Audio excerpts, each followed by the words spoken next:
With me is the Sri Lankan Foreign Minister here in Perth at the Indian Ocean Conference. So, welcome to WION. Starting with the Indian Ocean, how do you see this region going forward? There are several challenges. We have seen the crisis in the Red Sea as well. I think Indian Ocean is going to be a very important for the future of the region and future of the globe. So therefore, it's important that make collaborative partnership, understand each other, give a diplomacy a chance, and try to resolve issues through dialogue. So that could only be done through this kind of involvement. Uh, Essentially, how can Sri Lanka play an important role in terms of providing stability to the region, sir? Yeah, Sri Lanka, as you know, that always advocated peace in the Indian Ocean. In 1971, we went to the UN and resolved a resolution. We moved the resolution to maintain Indian Ocean and the airspace as a zone of peace. So that's our legacy. So we continue to do so. I think India could play a very balancing role given our foreign policy of independent foreign policy, non-aligned foreign policy, and close leadership and the friendship that we have traditionally maintained with India and also with the other powers, both on the west and the east. So therefore, I feel Sri Lanka can play a very important role.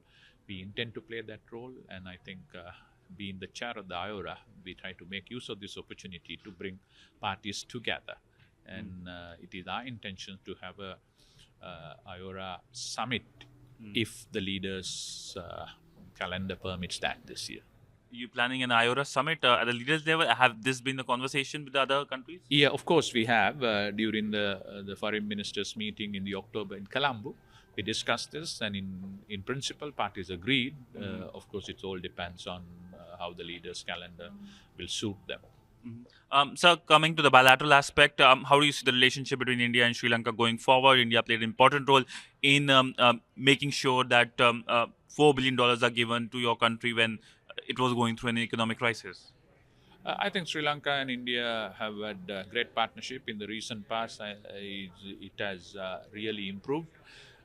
Sri Lankans, as you very correctly pointed out, with gratitude remember the great support extended by the Indians during the crucial hour in 2022.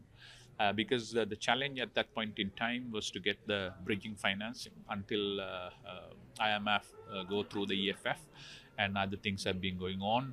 We need to live for a day or two. So that was a very year or two. During that particular period of time, India played a great role by extending that extended facility by credit line and also postponement of UPI payments and all those things. So we are very grateful. I think that has provided an opportunity for further collaboration, and we are happy to see a lot of projects which have been in pipeline for a long period of time is ultimately realizing.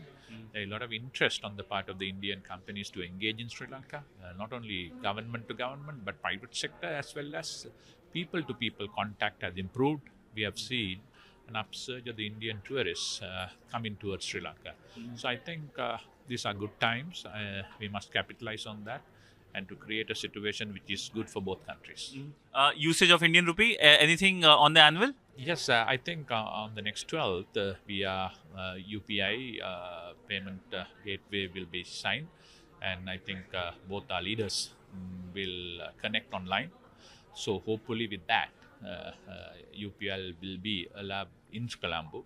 So that will boost the tourism back in Sri Lanka again.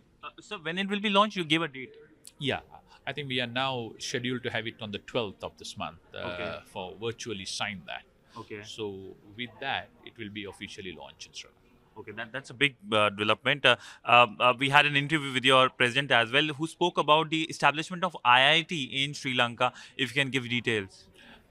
Yeah, I think IIT, a delegation from Sri Lanka went to IIT Madras, and they are discussing this, a possibility of establishing IIT campus in Sri Lanka, probably in the district of either in Kandy or Nuwara. So we will in the hill country.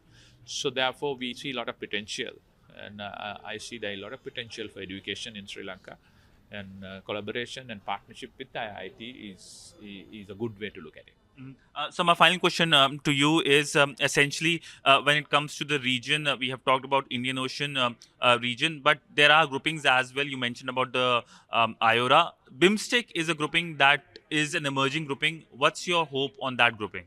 Yeah, BIMSTEC we had about last year in Thailand. We had a very interesting and important discussion among the foreign ministers, a retreat.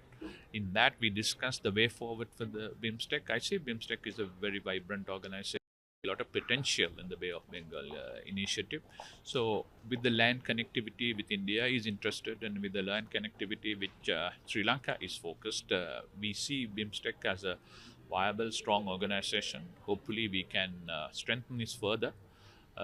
So Thailand is the current chair, and last year we were to have a summit, but we couldn't have it. But hopefully, we will have it this year sometime toward the end of the year, and with that, we could give some impetus to see that the BIMSTEC play its due role to connect the region and improve economic abilities for everybody in the region. I'm tempted to ask another question, and this is related to one of your replies in New York that became very viral in India. That was related to Canada. How do you see the Canadian government's policy? We know that they still continue to make remarks on India. The relationship with Sri Lanka, we know, is something that has its irritants as well. I think it's important that people should know there is a two sides to any story before jump to conclusion and only please a segment of a society or a community is not that great. That's not diplomacy. So therefore, we would urge all parties to take diverse opinions and give a diplomacy a chance and don't be carried out with one-sided versions which have been promoted by certain people with a hidden agenda and ulterior motives because countries cannot get isolated themselves. Everyone needs everyone. So globalization means that people to people contact matters.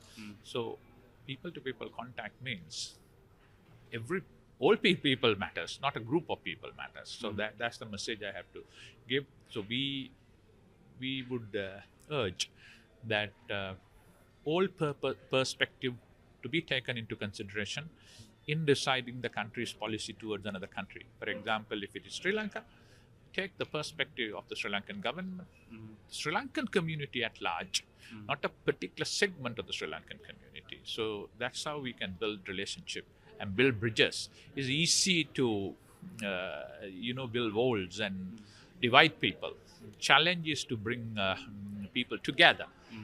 So that challenge cannot be done through ill-advised, one-sided acts. It needs to be a broader perspective, sit and discuss, give diplomacy a chance. Thank you so much, sir, for speaking to WION. Thank you, sir.